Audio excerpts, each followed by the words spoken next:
Good morning. I'm Dan Hull. I'm the director of HI-TEC, the National Center for Optics and Photonics Education. Our presentation today will be by two of us from the National Center, John Souders and I in our office, and two of our partner colleges who are some of the real leaders that we've got. Let me just mention to you that our center, and I'll talk a little bit more about it later, our center is not located at a two-year college. Our center was initially located at a nonprofit that I helped develop and organize about 35 years ago.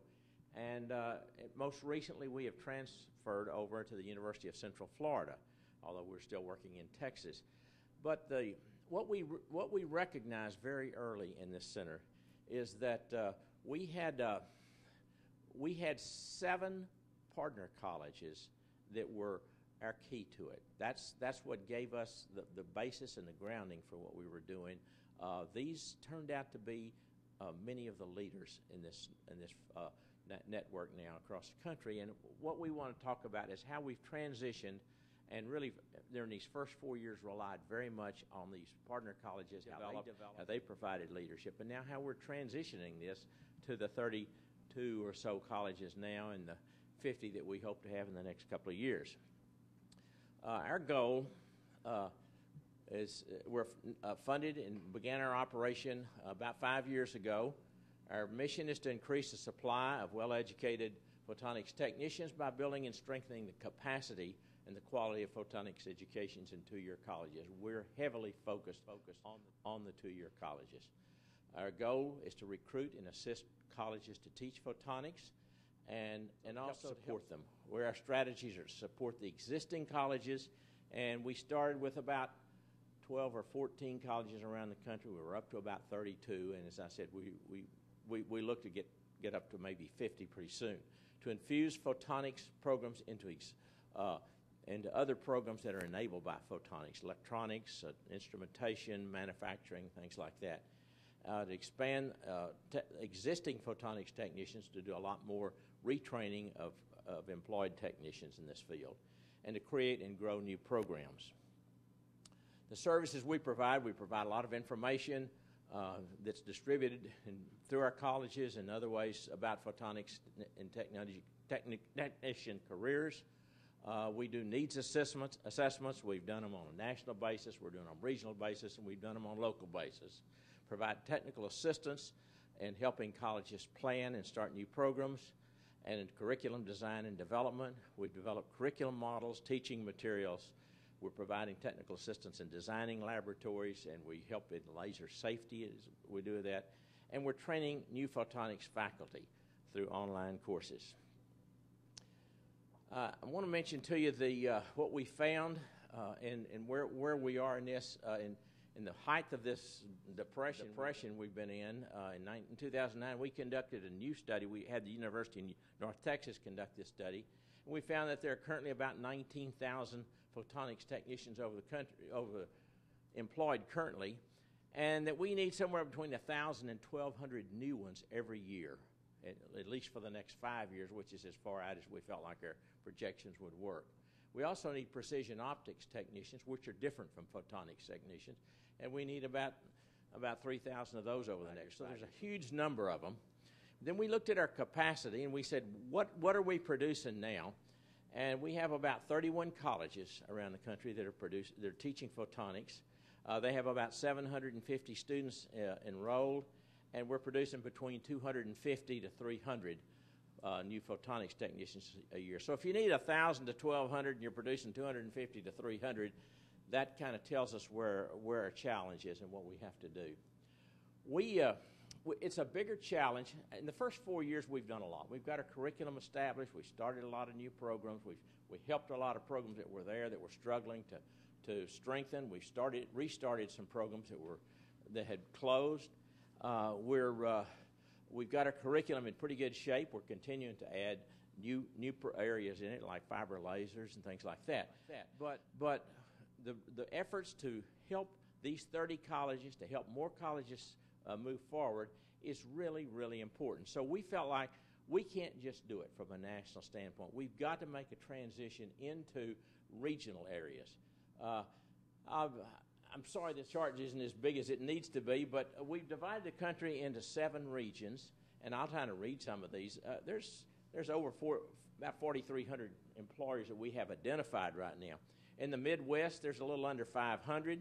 The New England is a little under 1,000. The Northeast is about 560. The Northwest is pretty sparsely populated, about 140. The Southeast is 275 to 300. The Southwest is about the same. And then the West over here is about 1,400. So that tells us kind of what we've got to do. And so we said we need to start creating regions, and particularly we need to look at the West, the Southeast, the Midwest, and this Northeast New England area, and we'll continue to work on these. Our colleges that we currently have are located on this map, and you can see where they're kind of scattered around. But we've got a significant number in the Midwest and the Southeast and around. We don't have near as much over in the West as we need, and we're working very hard to build that up right now. Yes? What is that one that's down in the northern part of California? Well, San Jose City College is there. And Got one? the what? They have a photonics program? They started to, yeah. I helped them start a program over there in 1975, as a matter of fact. And they still have that? They still are teaching some. I don't know how strong. They haven't worked with us as much as some of our other colleges. We're working very hard with Irvine Valley to build that program up right now. I'm going to ask John Souders to move forward, but let me tell you that our efforts to build up these regions, we looked at the partner college that we had, and we looked at the ones that were strong and had established and were doing well and could move forward and provide the leadership that we needed. Thank you. Okay, now that Dan has kind of set the stage for this, there had to be some reason that we decided to go to regionalization. There had to be benefits. So as we went around in our first 4 years and we talked with a number of employers nationally, we started to see a pattern develop of what benefits would exist both with the employers and with the colleges.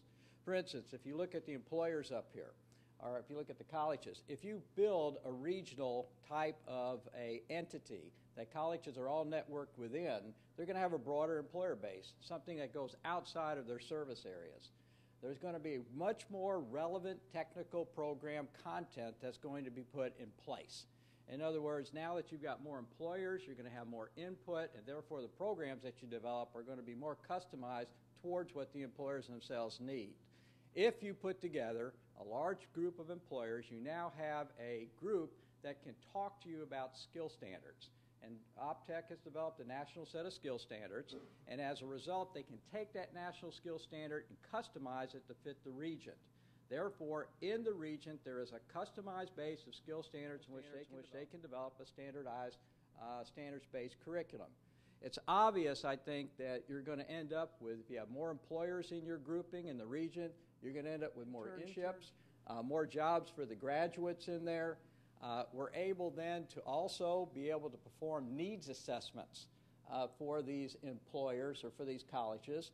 And the benefit of that is that you will find from the employers, along with the skill standards, exactly what it is that they're asking. What do they need? What is the criteria, or what are the skills and the knowledge that they think that their technicians have to have? If that can be done, anyone that's in here that's an educator recognizes that you can now tune your curriculum to best meet what your employer needs are like. And then, of course, you get more employer support overall for everything. That is, the colleges, when they do their recruiting, have more employers that they can go in and be able to use.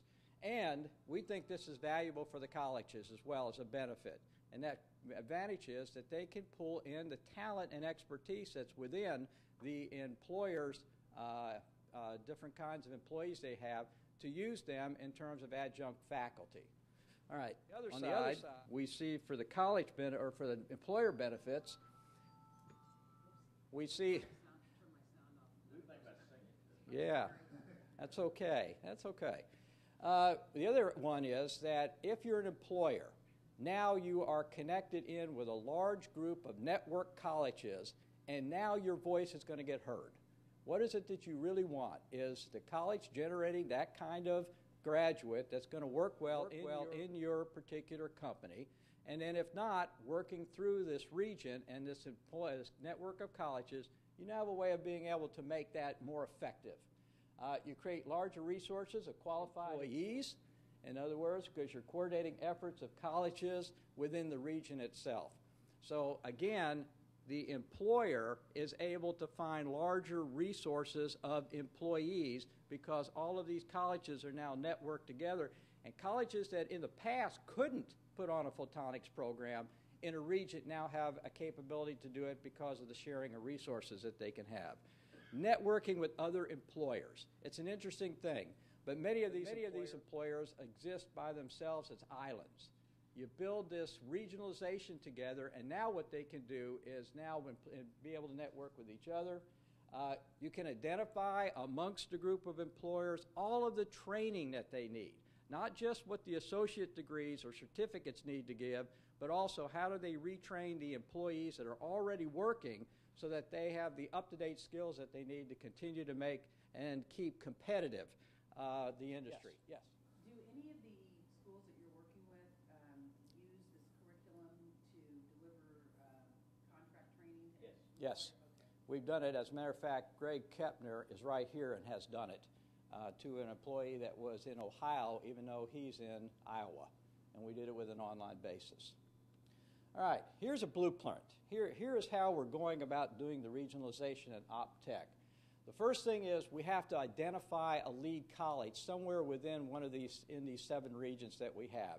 And let me preface it by saying, as Dan's pointed out, we were very lucky. Well, not lucky. We knew we had some great colleges already in place, and therefore they met all of the criteria that we had. And those are our 7 partner colleges that we have in place. But we wanted them to have an established technical program in photonics, a robust and active employer council, because that became the seed of developing the regional employer council.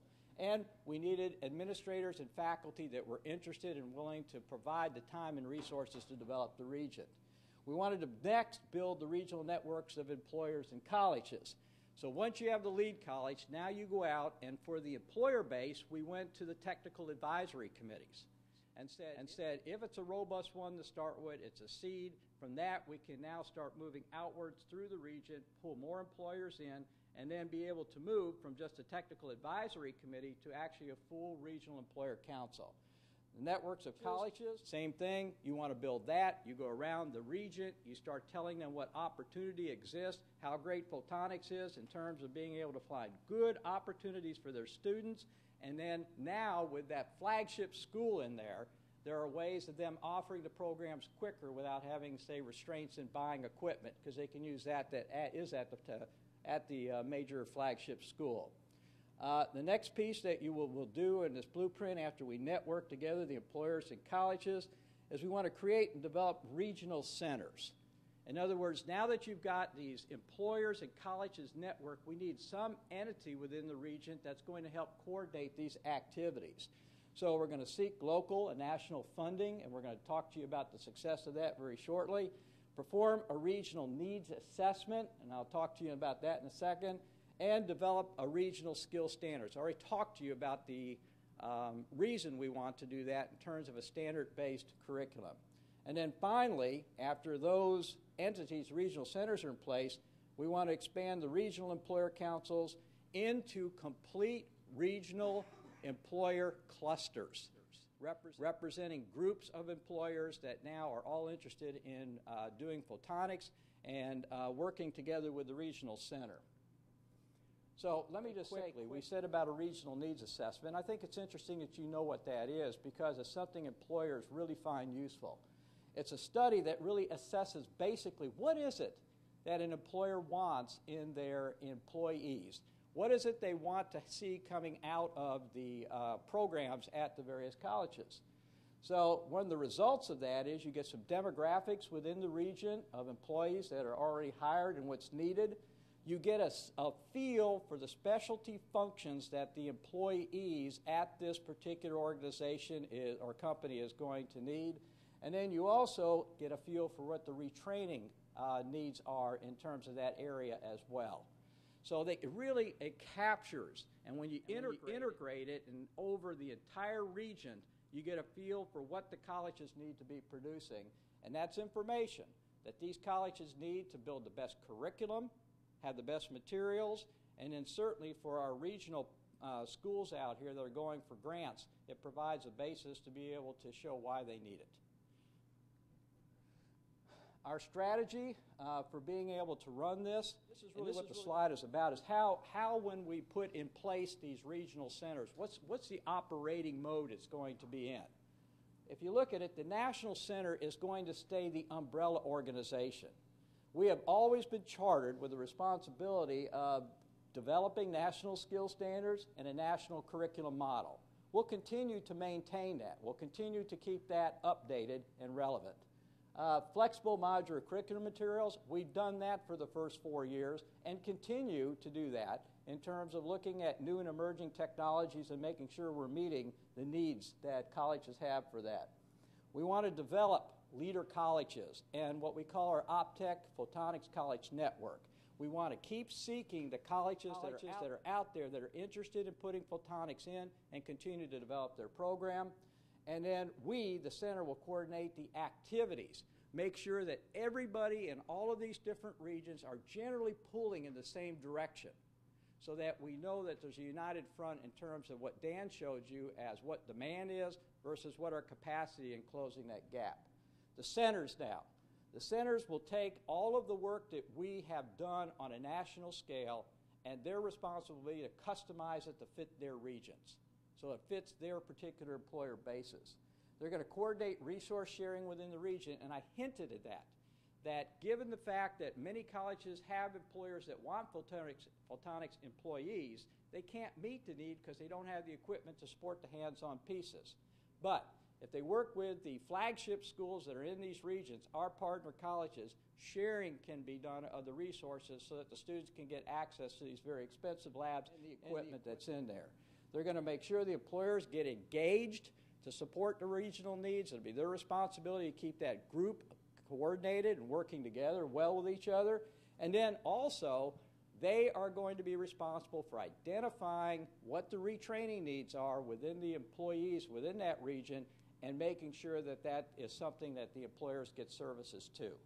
So again, the big umbrella organization, we continue to keep feeding materials and developing them, and then in the regions, the colleges will customize those to make sure they fit their base and what their employers need. I just put this up here because NSF has a definition for what a regional center is, and if you read the underlined piece up there, focus on a particular field, yeah, photonics, that fits. And then if you look at all the other words in here, it basically says that employers and colleges are going to work together. And so that fits in terms of what the plan is that we've got and how we think this is going to go ahead and operate. In terms of creating the regional center, our center, the HI-TEC, is going to go through and select the lead colleges based on the criteria we gave you in the blueprint. They are going to start dialogues with sharing resources, defining the training, coordinate the recruitment of the photonic students, and that's really important. If we get the employers working with the colleges to coordinate recruitment of students, actually bringing students into their places of work, showing exciting things. We went to SPI, SPI Lasers, wasn't it? And they had a great demo where we all walked out with keychains. You know, walking out with a keychain is a neat thing to have. Well, if you can bring students in there and watch them engrave their name on it, it really does something to get their interest up.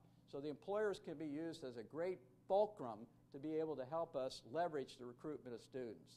Develop and organize work experience for students. You want your employers certainly to offer you that, and we mentioned the faculty again. Another thing is that we want dialogue about getting employers to talk to employers, that there's issues that they have that they can resolve as a group using the synergy of the group. So in this plan, we want to make certain that they get that opportunity within the regional centers to do this. Again, our center will continue to mentor colleges. As we've done for the 5 years we've been in business, we're going to look for colleges interested in photonics, and then from sort of the cradle up to full programs, we want to help them develop those programs and be able at that point then to offer their own photonics offerings at their colleges and possible programs. And then eventually, eventually, and we don't have any clue of when this is or what the horizon is, but our center, our national center, will go to a resource center, and we will continue to provide our regional centers with the kinds of resources that they need. Now, what I'd like to do is turn this over to Chris Paniotto. He is in the southeast region, and for him to give you a brief overview of the progress that he's made so far working with HI-TEC and where his region is at. And then he'll pass it off to Greg Kepner, who'll give you just a quick update on the Midwest. Thank you, Chris. Thanks, John. As John and Dan said, we have the Southeast Regional Center, which starts from the North Carolina region, goes east to Kentucky, and comes down all the way to Alabama, Louisiana, and Florida. We have several colleges already in the region which are strong enough, and we started working with them. A good partner is the college in Central Carolina with Gary Beasley. We already had a meeting up there with the college and the employers. John attended the meeting. We also had two meetings in Florida. In Florida, we're fortunate enough. We have the Florida Photonics Cluster, which just the cluster itself consists of 243 companies in the state of Florida. The Southeast region has technical focus in defense and security, medical and biomedical, and LED lighting. The defense and security is in the central Florida area mainly. We also have in the Alabama area, Bomer, Lou, yeah, central Alabama, yes, close to Huntsville. There's also a concentration of defense and security there. And the LED lighting is up in the North Carolinas. A strong presence now with LED lighting. All of these devices that we see will be replaced by LEDs. So there is a strong need in that area. We formed the Regional Employer Council. We're in the process of forming it. And like I said, we have the cluster in Florida. We have the cluster in North Carolina. And we're working very hard to create there is a very strong concentration of employers in Georgia, around Atlanta, but they don't have a cluster formed. So we're helping them, we're working with them. Hopefully we'll set up a strong cluster like we have in Florida. The colleges that so far are in this regional center, my college, IRSC, and Virginia and Valencia in Florida. We have Central Carolina, Cape Fear, Pitt, and TSTC in the North and South Carolina, the Central Alabama, and Wallace State in Alabama. In Georgia, I made contact already in this conference with Augusta and another college in the Atlanta area. So we're working that region. So the goals of the center is to increase the number of colleges offering the photonics courses, either one course or several courses. We want to increase the pipeline to high schools. Valencia has a good model, and some of you have heard their presentation the other day. They have a high school in their area, and someone can obtain an AS degree by the time they finish their high school. And another item that we have in our plan is to have evening courses for existing technicians. Most of the colleges, they do have courses in the daytime, but if we manage to get them all to have the resources and the instructors to offer the same offerings at night, by doing that, you almost double the amount of output that you have. And just to summarize, we have applied for a planning grant last October. We heard back from NSF that it has been approved. We don't have the final letter from NSF yet, but we're expecting it within the next 4 to 8 weeks. Thank you.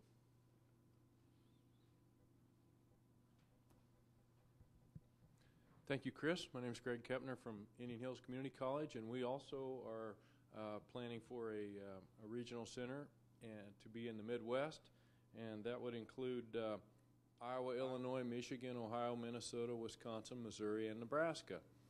Our focus in this center would be the manufacturing and materials processing, including micro machining, cutting, welding, marking, drilling, engraving, coating, and OEM testing, calibration, alignment, and things of that nature. And also whatever other employers ask us to focus on. That will be one of our key things is when we do our assessment, when we meet with our employers and we ask them what they want us to focus on. We've had 2 meetings already. We had a meeting last year in Chicago, and we had another meeting this year in Chicago with employers and interested colleges in the area. We partnered with College of Lake County in the progress of this center, and we worked with Steve Domas from College of Lake County to get this going. These are some of the Regional Employer Council members that have participated in our meetings thus far. Question? Do the employers kick in any dollars? Do the employers? Yeah, do they pay for any of this, or do they? At this point, what they have done is they've paid for their own travel to meet in Chicago. We had a fly-in meeting twice where they've flown to Chicago. We've met. We've discussed this with them, and through their input, that's how we put in for a planning grant. And so at this point, they haven't contributed equipment and things of that nature yet. But we also haven't officially started the center yet. So as soon as we have, we've received notification that it's been recommended for funding. The official letter is yet to come. So we anticipate very strong support from several of these companies. That's pretty strong support. We believe so too. We believe so too. Yeah, and you can see, you'll recognize some of these companies. Northern, obviously, one of the main University of Nebraska, but all of these companies have expressed very strong interest in supporting this center and benefiting from this center. They see the benefit in it, therefore they're interested in helping with it. These are all the colleges that have either expressed interest or participated in the meetings or written letters of support for this at this point. And I believe we may have a couple of more on board as this progresses. So we've got... Exactly. That's exactly right. So, yeah, I'm sorry I don't have your college on there right now, Fred, but we'll add it on the next time. Okay, and some of our unique goals and strategies, obviously we want to continue with photonics education and training incumbent workers, and John had mentioned we provided some training once already to Mound Laser and Photonics Center out in Ohio. Our instructor did that training online through the web, and then he took laboratory kits and traveled to Ohio and did the capstone laboratory experience there on site in Ohio. We also want to go ahead and assist Midwest colleges in getting curriculum, updating their photonics program, getting them started. Assist Midwest College building their high school pipelines and photonics education. Develop a photonics specialty education center, and then assist Midwest colleges in developing additional photonics specialty education centers. And the resource sharing is going to be one of our key components in doing that, where we, if we can get equipment, have it at different locations, transport it from site to site, or bring people to the location where the equipment is, that's going to be a key, is our resource and collaboration, resource sharing and collaboration. Okay, thanks. Thank you, Greg. Let me mention 2 things. Greg, Indian Hills Community College is located in Ottumwa, Iowa, which is about as well known as Waco, Texas, in some ways. But if for some reason you say, well, why would you have one? Y'all been there. Y'all have had your program over 25 years now, haven't you? Since since 95? 85, yeah. So if you looked at all those employers that came to those meetings, most of those people were Greg's former students. And so that was a big draw for that. One other thing that he hadn't mentioned, and I'm sure we could say the same thing for Craig, Indian Hills Photonics program graduated 19 technicians this spring, and I think you had 95 job offers for them. So there's a real need to build that thing up. I want to very quickly wrap up and tell you our short-term and our long-term plans. John laid it out pretty good about our strategy. We think those 2 planning grants for regional centers are going to be funded. We just have to wait for grants and contracts. Now they've already said they've been approved, and so they will be funded and should start within the next month. And hopefully that will bring them to October of 2012 when they'll submit for full regional centers grants. We're working with the West to build an employer council, and so in Irvine Valley, that's the school that's got that we're able to work with the best. It seems to have the strongest leadership area. There's a guy named Brian Monticelli that's working through that. They've got a ways to go. I think they're a couple of years down the way before we're going to be at that point. But we're working as fast as we can because the West is really needing this right now. The Northeast, Fred Sieber at Camden County, and Camden County's they've had a photonics program since 1975, I believe it is. And they have been one of our strong partner colleges. They're prepared to submit their proposal for a planning grant this coming October. I think they'll be ready. We believe that ultimately, I'd like to see if we could have our way that there would be 4 regional centers in photonics. And if we had one in the West, one in the Southeast, one in the Midwest, and one up the Atlantic coast there, it'd be good. I think the Northeast and the New England area will probably have to merge. I doubt that we're going to get more than that. We just don't have the leadership over there in the New England area to bring that about right now. So my goal is long-term by 2015. I know it's 4 years from now, but long-term we hope to have 4 regional centers going.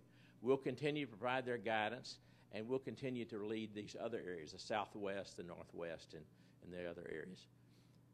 Any questions? Yes.